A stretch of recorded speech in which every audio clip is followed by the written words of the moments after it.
That's all right. All right. Welcome to the Hot Drinks Podcast. We've got Sean and John Abel here. John, thanks so much for joining us. Understand you're in Seattle today, recovering from some medical treatments. I hope you're doing fine. Yes, Sean, good to see you. I am doing well. Thank you for having me. I am in my bed, but I am in Seattle, and there is the famed Seattle weather. Nice. Nice and gray. Awesome. Well, I hope you said you've had your hip replaced recently. I hope that is not a common theme with other instructors your age and that I'll be approaching soon. A lot of hockey players get their knees done. Hopefully, this is not a common theme for instructors. I hope not as well. Do you I know hope any not as well. instructors that have had hips done? Eric Sawyer. Yeah. Oh yeah. Yeah, I saw on Facebook, but Yeah. from what I read on Facebook, he had a very good result as well. Awesome. Good. Well, I'm sure you'll be just fine. So yeah, thanks so much for taking the time with us today. Let's start off with hearing your favorite hot drink, as we'd like to know here on the Hot Drinks Podcast. All right. I listened to Matt Dynas's episode on your podcast, and he mentioned ramen noodles with potato pearls, and you mentioned the addition of cheese to such a mixture. And there's nothing better on a cold and windy day. It's just I've had no more comforting comfort food in my life than that. So is that varying on the like outside realm of a hot drink? Are we moving into a meal? I always thought of it as a drink All right, I'll because go I'd with go it. heavy on the broth. Oh, okay, I see. Because the salty broth would be Right. a good thing Yeah. on those days. Yeah, I think I would probably go a bit thicker, but I see going heavy on the broth. We'll keep it in the hot drinks realm. I think someday I'm going to have to publish a cookbook of hot drinks or something like that. Sell a powdered ramen and potato Right. pearls mixture. There you go. The NOLS cookery of hot drinks. Oh, Yeah, there might be yeah. something there. All right. Well, let's jump into your first story. I can't see to the drum. Let's hear about this. Okay, so this is the story of a fall semester course that I proctored in 1994. Um, and this course was divided into 4 sections, and this episode happened in the transition between the first and the second sections. Right. And for this group, our first section was 3 or 4 weeks of backpacking in the winds. And we started late September and we finished in the winds mid to late October. And as you may know, there can be a serious seasonal turn of the weather during that time. Yeah, for sure. We had some gorgeous sunny days that I thought would never end. And but they did end. And the last few days of that course were cold and snowy. Oh yeah. We were getting picked up at Bruce's Bridge, so we camped the night before at Paposia Falls. Right. And we had the last 3 or 4 days of that course. The students were hiking on their own, as is common on NOLS courses. And this group was all male students, and several of them were big guys. And that being the case, they ate through their rations a little faster Right. than an average group might, and especially with the turn in the weather that happened. But they all made it to our final camp just fine. And then the night of the final camp, it snowed 3 or 4 feet. Oh no. 3 or 4 all night feet. we were 3 or 4 feet. Wow. That's a lot. It's a lot. It was a meter of Yeah. snow. We were knocking snow off the tents all night, and we were getting picked up at 8, I think, and to make it at 8, it's 3 miles from where we were to the pickup spot, and so we had allowed like 2 hours to get there. So we were breaking camp at like 5 in the morning. It was dark, and there was so much snow, and we were pretty good campers, but still there were people who had left their backpack leaned up against a tree and it was buried, and Right. so we were digging out and trying to get everything put together in camp, and a student comes to me and says, "Oh, you better check on Tom." And I said, "What's going on?" And the student said, "You just better come check on Tom." So I'm like, "Okay." I walk over, follow him back to their camp, and there's Tom, and he's like, all the other students of that group are just standing around him in a circle, and one has his hand on Tom's shoulder, steadying him, and Tom is just standing there, going, "I can't see, I can't see," and I had never heard of this before, and so I said, "Okay." And this is probably 5 or 6 in the morning still. Yeah, Okay. headlamps are on, It's dark and yeah, it's and dark cold.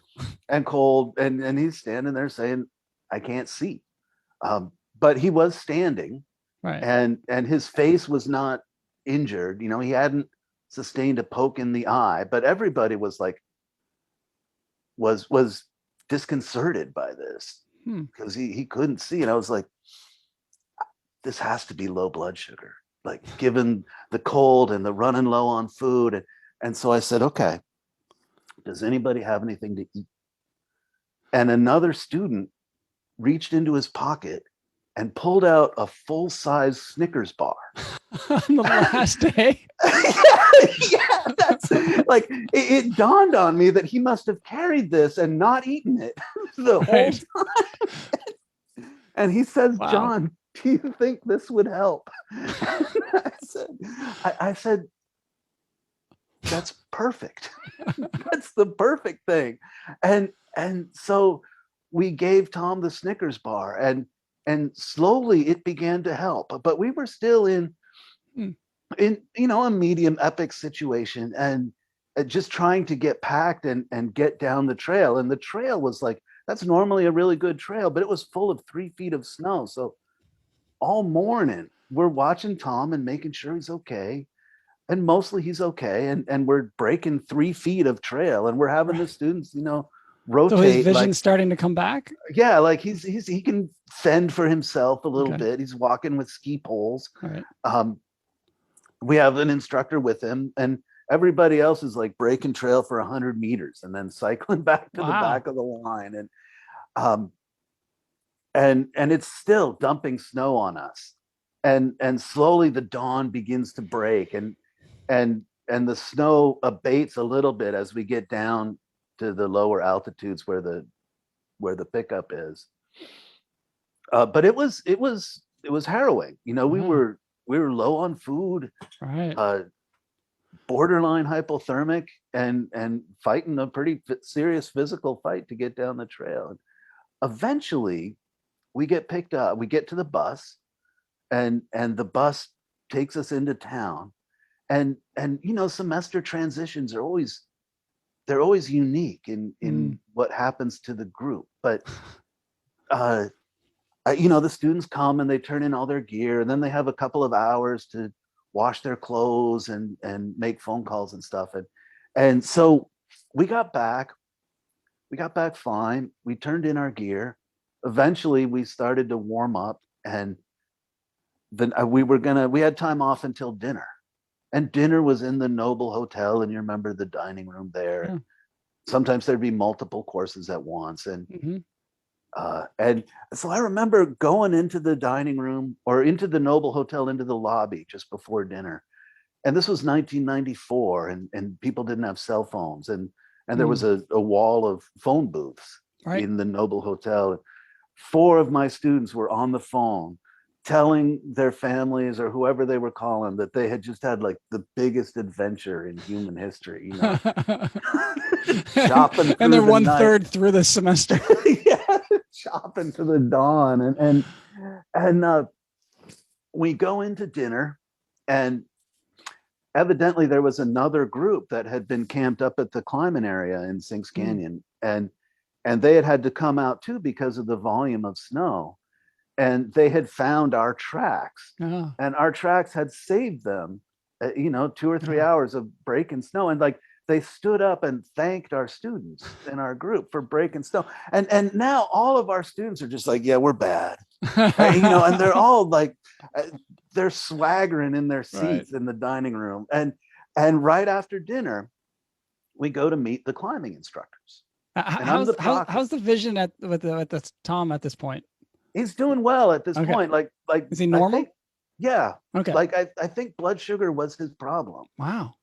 Yeah. And I think I talked to him about this after, and I think that he kind of could see, but he was having like dark spots in his vision, and it was scary for him and for everybody else. But he was coming out okay. I think he was really just a symbol of how rough things were going for us in that moment. Right.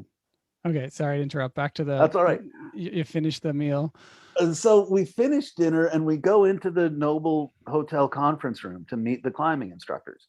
And I'm the only instructor that carries over because I'm the proctor, and there's 3 new instructors. And one of the new instructors, the new lead instructor, is Cody Paulson. And you meet Cody ever? I don't think I've ever met Cody, but I've definitely heard some stories. Yeah, this is one of those stories. He's a unique guy, and he had cleared out all the table and chairs, and he's just sitting on the floor. And he's an older guy for an instructor, and when you walk in standing and you see him sitting, he doesn't look like much. And not to denigrate him, but he just doesn't make the impression that he's gonna make after you've known him for a little bit. And the students come in and they're still swaggering. They're like, yeah, we're badass. We conquered the mountains. We are America's great adventurers. They're very full of themselves. You can see it in their walk. And they're kind of looking askance at Cody, going, yeah, what do you got? And Cody is sitting there. He has this big drum. It's like as big as a large pizza. Right. Wow.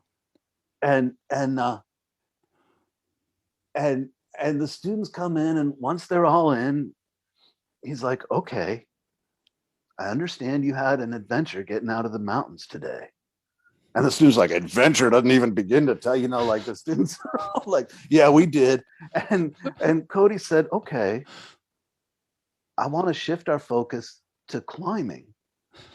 And the students are like, well, I want to focus on our adventure. Cody's like, oh, climbing will be a little different. And to effective a change of energy, I know of no better way than to use my drum. And the students are like, huh? And he has this padded hammer to hit the drum with, and he almost goes to hit it, and then he stops and he says, don't listen to the beats, listen to the silence between the beats. And the students are like, what?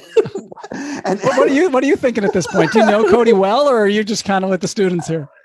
Cody was an instructor on my IC. Okay. So I know him, but I haven't seen his full. Right. I haven't seen him work a climbing camp with ordinary students, and I know that he's like, we'd come into meetings in the morning, and he'd be there in a full split in a handstand. Wow. And I also know he still is a really good climber, but in particular with exceptional footwork. Like. Not necessarily strong, but does things with his feet that you wouldn't foresee or predict necessarily. So you're going along with this? Totally. Yeah. Totally. I'm like, yeah, Cody is like somebody all the students should meet and know and appreciate, and just that will make their lives richer. That's what I'm thinking, pretty much. Right. So I'm saying nothing, and Cody begins to tap this drum. Just a straightforward boom, boom, boom kind of rhythm, not dressed up at all.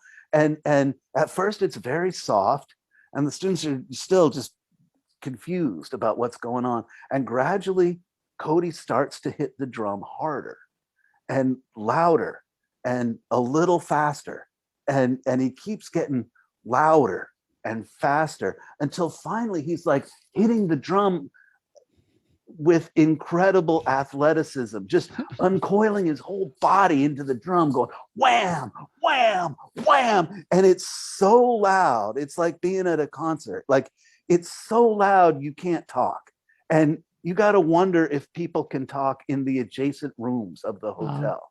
and he's pounding on this drum, and then after being super loud for a couple of minutes, he begins to slow down, and he winds back down to the tap, tap, tap, and eventually he's just barely hitting the drum, and the whole room felt completely different.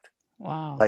Like everybody Amazing. had forgotten Right. the episode of the student who couldn't see, and everybody had forgotten the epic snow of the morning, and everybody had Wow. forgotten struggling to break the trail and calling their families, and we were all just sitting there going, I just stunned at how different everything felt. That's um incredible. yeah, it was I it wish was I'd you. tried that. Yeah, I don't know if I could have done it the Yeah. same. Like he that was his persona. Right. It was one of my, I wanted to tell that story just because it was an example of how much adventure you can have in a day. Right. Yeah. It's It, hard to believe that was still the same day. Wow. yeah. Yeah. What a journey. Yeah, in just a day of NOLS education, Yeah. and in how unique some of the people are. Yeah. Absolutely. And it's never over until you're back at the branch, right? Doing laundry. Yeah. It's like you reach your final X, like we're here, stroll out in the morning, get some breakfast at the trailhead, we're good. You get 3 feet of snow. Do you remember the saying that Steve Gorel used to say? Uh, he was another unique NOLS person. I don't know if you ever worked with him, but I haven't worked, but I met him. All right, and he's got a kind of a lower voice, and he would say, "You're not on the bus until you're on the bus." Just indicate that like anything Yeah. can happen. Yeah. So true. Absolutely. Yeah. I said, I think one of the recent podcasts in Alaska, it's like, it's not over until you're back at the barn playing ping pong. Yeah. It's all relative. That's awesome. Yeah. I love that one. I'll have to get Steve on one of these days. Yeah, he'd be a great person. I'm sure he's got a few good stories. All right. Wow. That's great. That's amazing. That was just one day. It's a lot packed in there. And how did the climbing camp go after? Did everybody transition and Tom did all right with his eyes and it was okay? Yeah, everybody did fine. Great. Yeah, it was interesting watching the group evolve, through the course of that. But we had a good climbing camp, and on the whole, it was a very successful semester in terms of students going through a lot of experiences that were just unique for their lives, and coming away in a very different place than they went in. Right. Cool. Very cool. All right. Well, let's transition that to a Halloween party, the best Halloween ever. We might touch on this in one of my rapid fire questions at the end, but I love a good Halloween story. So this was at a climbing camp out of the Southwest NOLS location, and it was a very veteran instructor team, and so veteran that we were kind of full of ourselves and what a great instructor team we were. And this happens sometimes. And we had heard that the previous year on Halloween, the instructor team had an instructor dressed as a witch go down a zip line. That story was on last week's podcast. Oh, no way. Yeah. Andy Blair? Oh, no. Andy Blair was on this instructor team. He's on this one. Oh, so this is the witch one? This is the witch one. Oh. Yeah. Yeah. Ultimately, it was 2 witches on 2 brooms. With Betsy Treadway. Yes. Okay. Yeah, Andy told us this, but let's hear your side of it. Okay, so I think I might have a couple details that Andy left out, but all right. I'll make it somewhat shorter. Essentially, this was a group that was having a difficult time, and on their previous semester section, one of the instructors' wallets had disappeared while they were sea kayaking, and then it reappeared sans cash that had been inside it. And it was a sea kayaking course like they hadn't seen anybody else. it had to be a student that took this wallet and took out the Wow. money. And they didn't figure out who, and the students were like resentful of whoever had done it, because they're like, this is ruining our experience now. Right. Instructors don't trust us, and they think we're all suspect, and we didn't come here for this, and how dare someone Hmm. impact our experience in this way. And so when we got those students, um, we were distrustful of them, and we saw them as, not formally on probation, but we Hmm. looked at them with suspicion. Right. We all hid our wallets carefully. uh, and they felt that, and they felt that as we were being um, very watchful over them in the first days of climbing. You know how you have to be, but we were extra. Right. And they could kind of tell that we were going to be slow to trust them, and that built the resentment that they had a little more. And we probably weren't doing quite the level of fun things that we would normally do. Hmm. I don't know if Andy threw those details in, No, but no, yeah. so we wanted to do something that would help us bond with them. Right. And in addition, we wanted to be the instructor team that did the coolest Halloween ever. So Absolutely. we're on the east side of Cochise, which is unique because it has trees. Hmm. And on Halloween day, we had two vans, and we backed them up against tall trees, and we hung zip lines, and um, Gary Shikati, who was the CL of that course, he led the students on a walk through the woods to look for like Halloween elves or something. I forget what it was, but he deliberately was leading them out so we could rig our zip lines and get our witches in costume and get them ready on their brooms. And I think Betsy Treadway was my witch, and uh, she uh, she was on top of the van, but a little higher to get on the zip line, and I had a bunch of gas to dump on her broom at the right signal. And I can't let me believe know if this. this is feeling too much like the same story. No, no, this is good. Uh, so the signal was going to be when Gary said the magic of Cochise, and that's when we were going to dump gas and light it on Betsy's broom and the other instructor's broom, and they were going to zip down, and that was going to be our show. And so Gary went for a little walk with the students looking for Halloween elves and didn't find any. And he came back, and he was acting all disappointed and apologetic to the students. And they were trying to comfort him and say, "Oh, it's okay." And Gary said, "Well, I can show you Cochise's magic stones." And he had some pieces of carbide that he set down, and he poured some water on them. And they when you pour water on carbide, it gives off acetylene gas and it Hmm. hisses. And so it started doing these, and the students were like, oh, that's something at least to entertain us. And then Gary says, this is the true magic of Cochise. And he lit the acetylene gas. And just then a big gust of wind came, and it blew this ball of fire like directly at a student. And I wasn't really watching because I wasn't expecting anything to Right. happen. I was just waiting for the words. And when I heard the magic of Cochise, I dumped about 3 liters of gas onto Betsy's broom. And I lit it on fire. And so there's this big ball of flame behind Betsy. Man. And Betsy was transfixed because Betsy was transfixed by watching what was happening to the students, and that this ball of flame had just blown over one of them.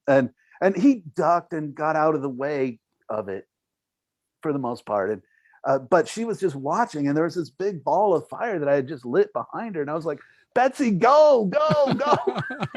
So she goes zipping down the zip line, and then I noticed that a lot of gas had dripped off of her broom onto the roof of the van where I was standing, and the roof of the van was on fire. And so I started like swatting it with my jacket to get it out of control, or get it under control. And once this was the moment for me, was I wondered what had happened to Andy, because Andy was lighting another instructor's broom in another tree. And I looked over, and he had done the same thing, but with much more gas. Oh no. And there were flames like 5 or 6 feet in the air at the base of his tree, and they were illuminating where you could see his legs. But you couldn't see him. But you could. Andy has a really distinct laugh. It's probably on your podcast, on his episode, where he's kind of and he's a big, skillful, athletic dude, and it is funny that he has a really loud and resonant laugh like that. And I could hear that laugh, like above, the students yelling and the flames and the wind. There was,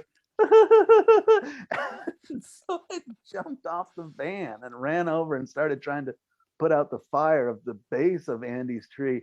And the students were coming over to help. And then we got that all under control. And the students were essentially yelling for joy, like, "Woo, best Halloween ever!"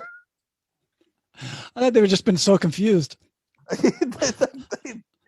think they were enchanted by the pyrotechnics of it. Yeah. Wow. I can't believe you guys like pulled that off or tried to pull it off. Yeah, tried to pull it off is the way to put it.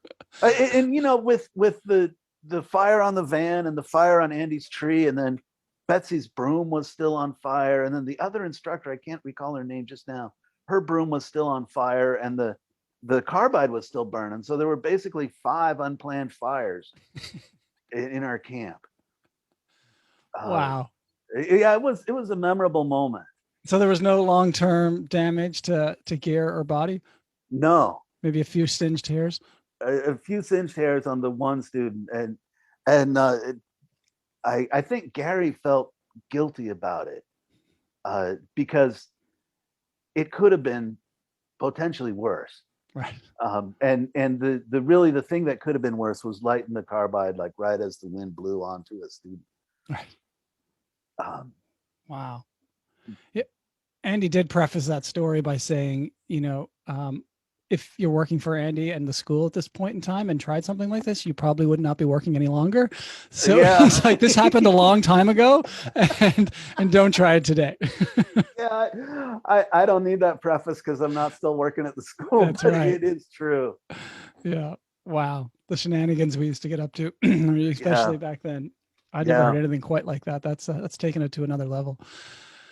Yeah, wow, that was pretty good. Awesome. Yeah, it was great to hear your side of it because there's always different side. I got to get Betsy on and hear what it was like to have a fireball in front of her and behind her. Yeah, I don't even know if she knew about the fireball behind her. I never specifically asked her about that. Wow, awesome. That's great. Well, let's move on to a couple more. You've got Haystacks and Steeple Peak. One of your best days working in outdoor education. This was maybe my best day. Yeah. That's a pretty big statement for someone that's worked in outdoor education, 37 years, I think you said? It is a life full of high highs and low lows, as you know. But in particular, the high highs are fabulous. And this was very much one of mine. I was working a climbing course in late summer in the winds, and this was more of an alpine climbing than just ordinary climbing at a crag. And those climbing courses, you get students of a wide range of ability. Some have climbed a lot and are looking for a really serious experience, and others are just like, it's the course they fit their schedule, and they haven't climbed at all, and they might not even be at all athletic. And so we had a wide range on this course, and it's one of the challenges to instructors to accommodate a wide range of skills. You probably see the same thing in kayaking. Absolutely. And other courses that you've worked. So that was the case on this course. We had a wide range of abilities. And on this particular day, I was trying to address that by going climbing a multi-pitch, or just a very long climb with 2 students, one of whom was he was a good climber. And he had done a lot. He was a skilled boulderer. Young people in climbing often start out bouldering and get good at it before they get good at rope work. And he was gymnastically, he was a good boulderer.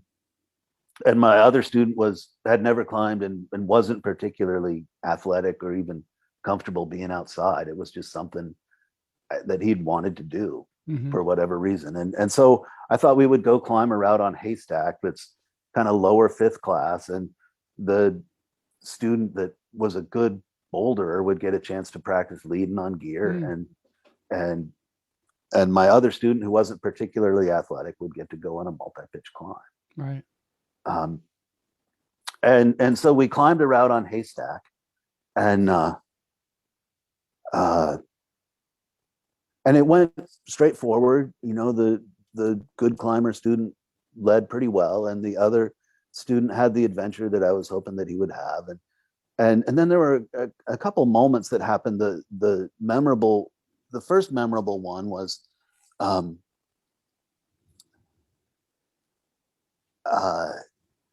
we were going down, and the descent from Haystack is this thing called the grassy goat ledges.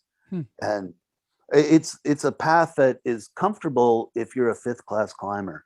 But some But exposure. if you're not, it's got a lot of exposure, and it's got some pretty big, like 4 or 5 foot stretches where you climb down a drop off. Right. And I was working pretty hard to keep my one student safe on this.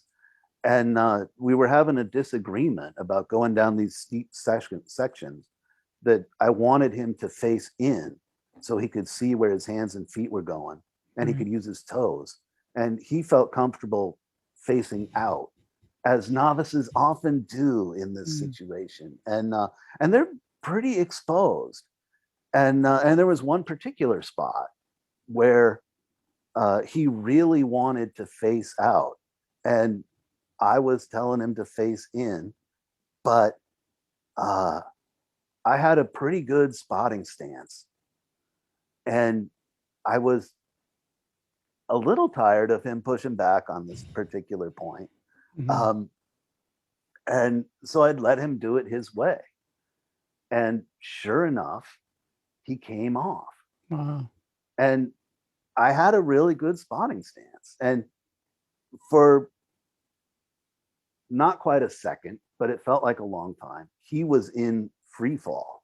Wow. And I was in a really good position to catch him, essentially, by putting my arm, I don't know if I caught him or stopped him, but I put my arm under his arms, but around his chest, and was able to just kind of plant him back onto the ledge that I was standing on. And it was one of those moments where first we both sort of felt the breath of death on the back of our necks, in terms of how bad it could have been. And for me, it was also one of those moments that said, where I could tell myself, I have a level of skill and judgment where I actually really belong here. Wow. And those are moments that happen to many instructors, but that can be a very affirming thing when you can effectively execute really important things in the backcountry. Absolutely. Yeah. And a lot of instructors may not have that, but I always question that, like when the time comes, am I at that level to step up and protect the people that we're taking in? Yeah. And it was educational too. Like, he listened to me after that. Yeah. It was very much experiential education. Yeah. Nothing opens your mind like spending a second in free fall that could go on for a long time. I'm sure the next time you had a similar situation, you were a bit more forceful on the, on the turnaround. Well, all in all, like, I felt so confident in my spot. Right. Like, it was I was really confident that I could keep that guy from getting hurt in that situation. I'm not sure I would do anything different. Yeah. But we came down from Haystack, and we met another instructor with a couple students at the base, and I essentially dropped off the less skilled student with her to take back to camp, and me and the bouldering student decided we were going to go on and climb Steeple Peak. And Steeple Peak it's about 5 miles away, but it's one of the best moderate rock climbs in the winds. Yeah. It has two pitches that are steep and pretty airy and have huge holes and Nice. protect easily. And then it has literally like an upward chimney through a spire. And so Wow. you're like in the dark in this chimney, and light comes through the spaces between the rocks. And then you climb out to the very top of the spire and sit on a summit that's about as big as my bed. Wow. So it has all the classic alpine seasonings. Yeah. We'll grab a picture of that and put that in our Facebook group when your episode. Oh, there you go. You can see like 7 lakes from the summit of Steeple Peak. Wow. And again, Snickers appears in the story. I since that episode with the one student, I had taken to carrying a couple Snickers bars in the field, and this was the last night of this course, and I wanted to do this in particular because the good climbing student hadn't really effectively challenged him a whole lot, and he was complaining about it a little bit, and so we went to climb Steeple, and like the first climb took us till like 2 p.m, Oh, wow. and then off an alpine start, and then walking up to Steeple was another 2 hours, and the sky was still clear, so we decided to go for it. But I had at that point 3 Snickers bars, and I gave him one, and I had one, and we decided to split the final one on the summit. Nice. So we did the climb, and it was, it is just a stunningly beautiful climb, and we ate our final Snickers on the top, and that again was one of my best moments because the sun was setting just as we got to the summit.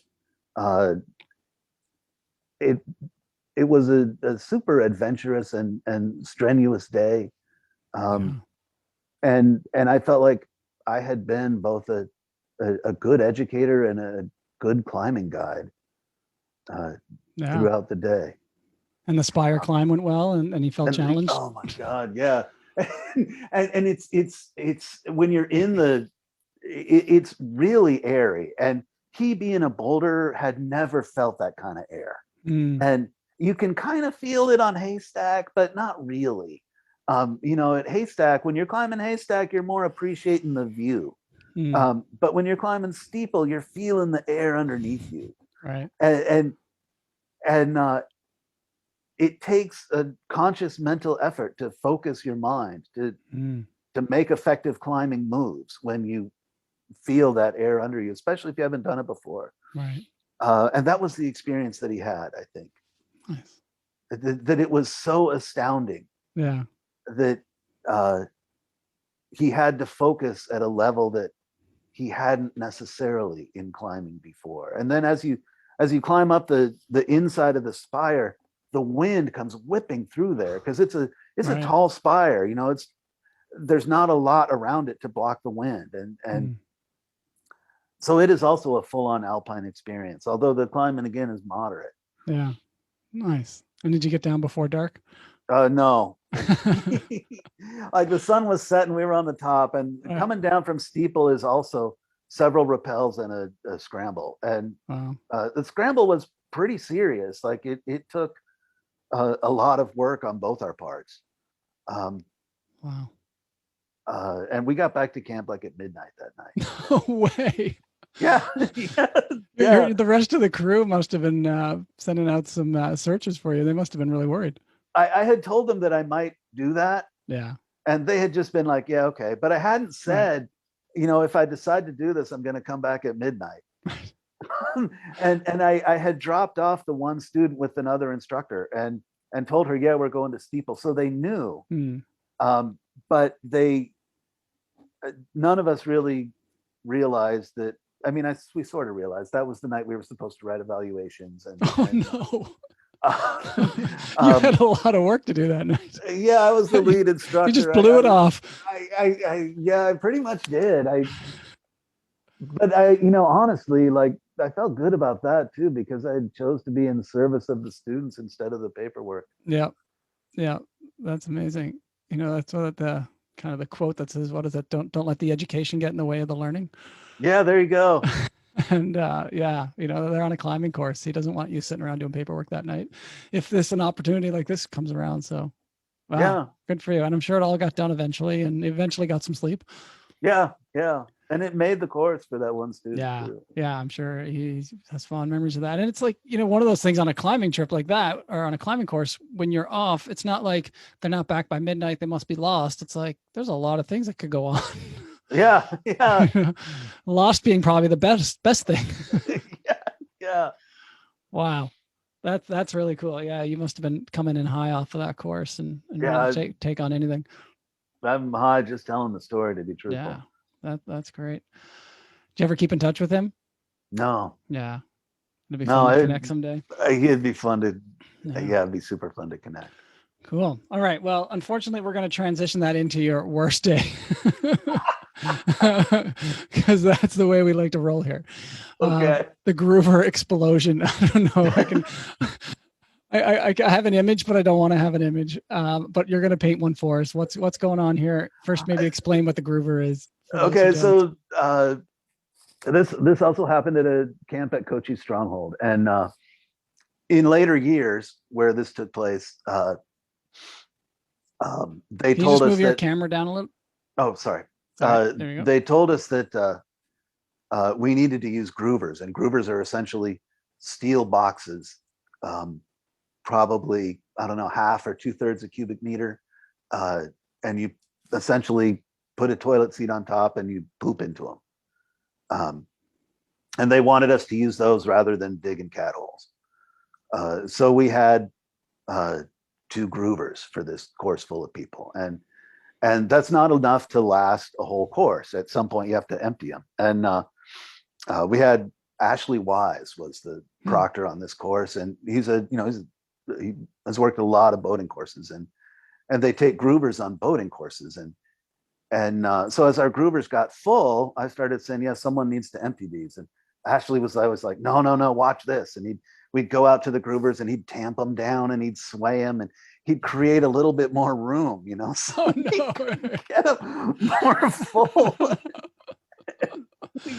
we kept doing this until it would not work anymore, and they were full by any measure. Right. And so, sort of wanting to be the workhorse instructor, I decided that I would take them after a multi-pitch climb.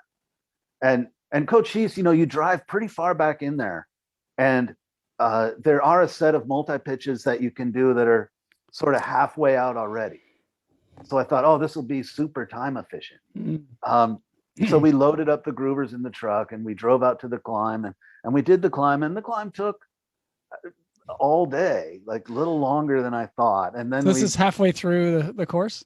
Yeah, half or 2/3 probably. We were really getting some use out of those groovers. Like they were, we had used them for as long as we could. And so I was tired and hungry and dehydrated, but nonetheless, I had committed, that we would go and empty these groovers. And the way you empty them, we went to a gas station that has a facility for RVs to empty their human waste. Right. And if you have an RV, like basically you attach a little hose and then you push a couple buttons and it empties itself, right? Right. And with the groovers, we had like a whole kit full of like rain gear and thick rubber gloves, and what you had to do was this was protective devices before we even knew what protective devices were. Totally. You were ready for Corona at the groover drop off. Yeah. And the boxes, when they're full, the groovers are heavy, so you have to sometimes get 2 people to lift them up and tilt them to get the contents to start flowing down into the storage. So we go to this gas station and it's dark by the time that we get there, and it's lit a little bit, and we pull our truck up and we start putting on the hazmat gear and get ready to unload the groovers, and the gas station attendant sees us and he comes out and says, "What are you doing?" I was like, "Well, we're just unloading some poop into this cistern that you have." And he's like, "Okay." And but he's kind of suspicious of us. And then another RV pulls up, and I guess this gas station had two emptying things, and the RV is blocking his view of us from now on. So I was a little bit thankful for that, because he was suspicious of us. And so we connect the plastic. I don't know how to describe it, but it's like a long slinky that's a foot in diameter, and it's covered in plastic, but it expands. Yeah, and kind we of connect a hose, it. almost a vacuum hose kind of thing. Yeah. We connect it, and we're about to pick up the groover and put it in, and as we're picking up the groover, I notice there's this rip in the holes, and I'm like, "Wait, stop!" No. and so we go into the convenience store and we buy some duct tape and we like fix the hose, and I'm like all full of myself going, "I'm so smart. I must be." And this is the NOLS hose, or does this hose come from the gas station? It's the NOLS hose. Okay. and I'm thinking I'm like the smartest guy in Arizona that I caught this and saved the day. And so to attach the hose, you have to unlock the cap of the groover, which it has this, this block that you like. It's kind of like a 3-to-1 pulley that you force it on. Sure. And so clamp. Yeah, we had undone the clamp to fix the hose, and then we put the hose back on, and somehow we forgot to reclamp the clamp. Oh. And so we pick up the groover, and it works okay for a second, but then the hose attachment just comes off completely, and the poop just like spills. A full groover that's filled to the neck just spills all over everywhere it could get, on us, on the cement, all around, and we just stand there looking at each other for a second, like we're like halfway covered in poop. And I just want to vomit. And there's like a 2-meter area around the cistern hole that's covered in poop, and it's dark, and it's dark, and the RV is still there blocking the attendant's view.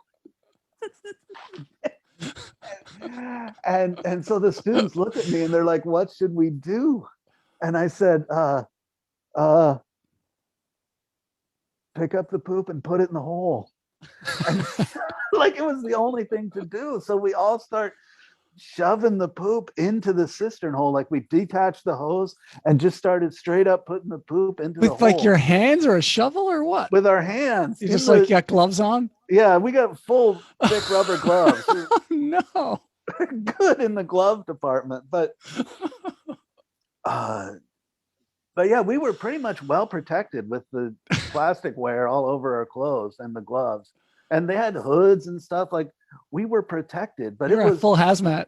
Yeah. You needed to be full hazmat duty, but it was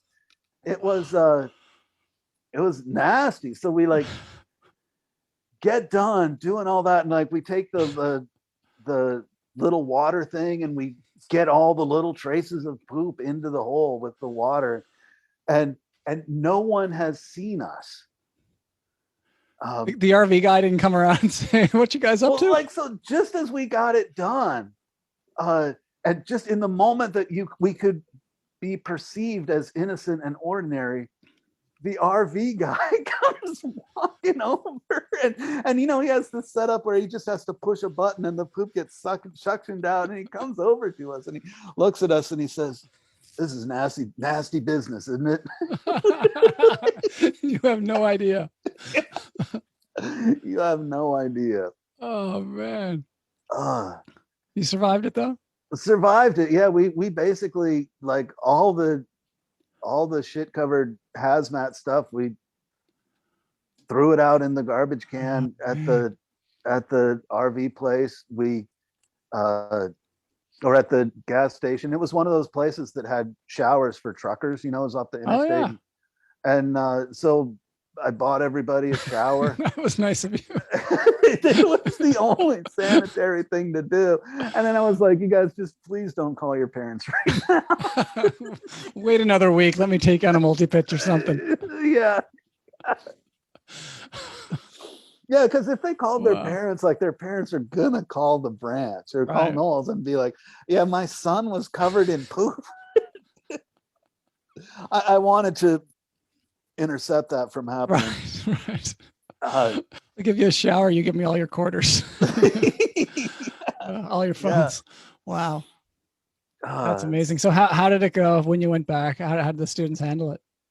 So we went back and we got back to camp late because it was a long errand, and I told the students, like, hey, you guys, let's just not tell anybody about this for now. And they were true to that. And next morning I woke up and I thought I didn't feel comfortable having them keep a secret for me. So just before you go, like, that drive back, like, were you guys at this point now, you're fresh, you're clean, it's all put away. Are you laughing or are you still kind of traumatized and like silent in the van? Just cool. What just happened? We're processing it a little bit, like, talking about it was funny that the guy came over and we've never had an experience like this before, but we weren't laughing uproariously at that point. Yeah. And it had been a full day. Like, for those students, it was their first multi-pitch too, Their best and worst days in outdoor had happened on the same day. Yeah. Wow. All right. So how did the next morning go? So the next morning I woke up and I didn't want to require the students to keep a secret for me anymore. And I also realized that I should call the branch just in case the gas station guy called them, or just in case a student had called their parents, or just in case something. So I called the branch and I said, here's what happened. And I just want you to know about this in case you hear about it. I want you to have some background information. And they appreciated that, and then I went to the students and been like, okay, you guys, when we meet this morning, we're going to tell what happened to us, because I don't want you to have to keep a secret. And it's not that big a deal anyway. We're all still alive. It's all good now. Yeah. So that was probably my worst moment. Yeah. Wow. Every Groover disposal day after that was a breeze, I'm sure. Yeah. Well, I was always extra careful to check the latch on the. Yeah. You guys are discussing like this. You haven't seen nothing. I think the last Groover day and only Groover day I had was with you after our IC climbing camp. Really? Yeah. Yeah, I managed to avoid them. I've done some wag bags and some other things on mountaineering courses, but managed to avoid that in the Southwest. It's not a pleasurable experience. It's almost might be even worse than paperwork. Oh yeah, it's definitely. You can be sitting down in the air conditioning when you do paperwork. At least if you're at the office. Yeah. Wow. All right. You said you got one more here. We can squeeze another quick one in if you have a bit more time. Sure. Yeah. The toilet seat prank. Let's finish off with that one. So this was at Cochise as well, and I was working a climbing camp at a semester, and same deal. We had groovers, and the groovers have a toilet seat, and on this instructor team, the proctor was Scott Christie, who was also a great instructor over the years, and he valued the prank as an instructor, and sometimes in the instructor kitchen over dinner you get talking about different pranks that you've played or had played on you, and Scott from the get-go would just talk about how nobody had ever succeeded at planting something in his pack. And why would he say that? So right away I sensed the potential of this, and partly it's because we were all climbers and he wasn't really, and we'd all go climbing every day and have our successes, and he would go out and have fun and be a good instructor, but he just wasn't, Is he proctoring? Yeah. Okay. Sorry. Yeah, he just wasn't a climber at the level that the rest of us were. And so I think he wanted a space to tout himself in a little bit. So he would go on about how nobody had ever successfully done that. And there was a lot of that going around in the day, rock in the pack or Sure. what have you. And so I started asking him, so Scott, how do you prevent people from doing that? And it's like, oh, I have a foolproof system, and he would say everything that he does, the morning before departure, he never lets his pack out of his sight. He loads it on the vehicle himself. When he gets to the drop off, he always checks it first thing, he had all these little strategies that made sure that he could never get pranked. Right. And so we kept listening to this, and I was taking mental notes, and on that camp, one of the toilet seats of the Grubers cracked. Mm. And it was a small crack. It wasn't ruined, but we couldn't keep using it. And so we were wondering what to do with this. And the course finishes up and we drive back to the NOLS base in Tucson. And the idea occurred to me that we should plant this toilet seat in Scott's pack for the next section of this course. Because he's going to go backpacking. Because he's going backpacking with the students on the next section. Right. And then for those folks that don't know, you can't, once it's out there and the van is gone, you're stuck with whatever's in your pack for the next 10 days or 2 weeks. Yeah, if it's a rock, you can drop it off. But if it's a toilet seat, it's a toilet seat. You're not tossing it. And a toilet seat can go kind of incognito in a backpack if you put it in early and put it, prop it up against where your back is going to be. Oh man. So, but I had to make a strategy and I brought in all the other instructors on this, and they were all excited about it because he had talked about it so much. He had invited it. Yeah. Right. And so we made a list of all of his defenses and how we were going to overcome them. And we got, we had to get him away from his pack. So we got all the branch administrators we got them to, I think they called the staffing office and told the staffing office they had to request Scott on the phone and, come up with something to say to him. This is elaborate. So that we could get him away from his pack. And then we went to the people that were going to drive him. It's like 2 vehicles. And we were like, okay, guys, from the start, you got to be in a hurry, so that the minute that he doesn't have a chance to go through his pack once you drop him off. You got to be like, Scott, get the kids unloaded. We got to go. This is really bad. We're time crunched here. And then we went to the students, and he was their proctor, and he was a great proctor, and they loved him, but they loved the idea of pranking him even more. And so we went to the students and said, okay, the minute that you get off the bus, you got to need Scott for stuff. You gotta come up to him, tell him you got 2 left boots, you don't know how. Ask him really dumb questions about the map, whatever you can think of. And they did a great job of thinking of dumb questions to ask him. And so the day came, and sure enough, everything fell into place. And it was basically a prank where it was 42 against 1. Right. Everybody's on it. All the branch staff were in on it. All the students were in on it. Staffing office was in on it. Everybody had their role to play. Gee. And it unfolded perfectly. Wow. From the start, the transportation people were distracting him. The students were distracting him. The staffing office call happened. We slipped the toilet seat in his pack. We loaded it up before he had a chance. Just one moment. Yeah. Okay, I'm almost done. I'll be done in a few minutes. Okay. Okay, I'll be out in a few minutes. Okay. You want to come and say hi to my friend? Okay, come and say hi to John. Hey, John. Hello. This is Aspen. Hello, Aspen. You want to say hi? Hello. They can't hear you because you're in my AirPods now. But Gotcha. yeah, I'm doing a podcast interview right now. Yeah. Why is Aspen in it? Well, because she came in the door. Okay, I'll be done in a few more minutes. Okay. Go. I don't want to. Can I call with her? No, because she doesn't want that. Okay. Can you close the door, please? The joys of parenthood in a pandemic.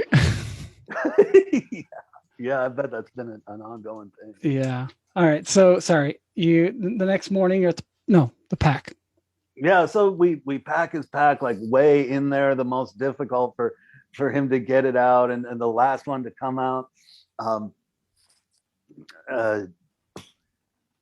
In it goes with the toilet seat, and then he drives off.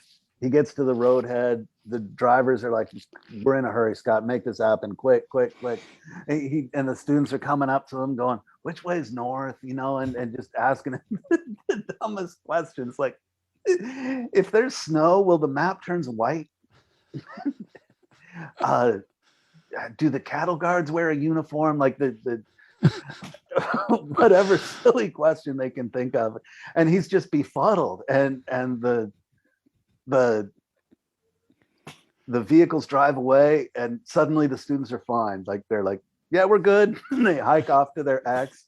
And Scott gets to the X, and he puts down his pack, and he opens it, and he sees the toilet seat. And he told me after, he said, "John, right when I saw it, suddenly the whole day made sense to me." I can't believe you would connect the dots even that quick. Wow. You must have been so confused all day. I have to say, like, his respect for me skyrocketed after that. Like, I'm sure he'd had, whatever Right. respect you have for a good instructor, but after that, he saw me as an evil genius. which you are clearly. Wow, that's fantastic. That's awesome. I'll have to get him on and hear his side of the story. That's great. All right, I don't want to take up too much more of your time. Let's finish off with our rapid fire questions, and just tell us the first thing that comes to mind. Don't give it too much thought, and we'll finish it off. What is your favorite location to lead trips? Cochise Stronghold. Yeah. Why is that? Pretty beautiful climbing, fairly isolated place, minimal contact with others, and you almost never need to put the students in a vehicle for a climbing camp. Nice. All right. Favorite piece of gear that you took on lots of trips, or one that you just particularly really liked? Thematic with the name of your podcast, I could go with the hot drink mug. All right. I also had a sawed-off spoon that would fit in my food bowl. Nice. That was nice too. I like that. I don't know why I didn't think of that. I had a string and I taped my bowl to my spoon. There you go. That works too. All right. What was the hot drink mug? Can you describe it? Was it any particular? I went through a bunch. All right, but you always loved it. Yeah. Whatever it was. All right. Best backcountry costume that you've seen or that you've worn? Best backcountry costume. It doesn't involve fire. Yeah, those witches were pretty good. I'm trying to think of another.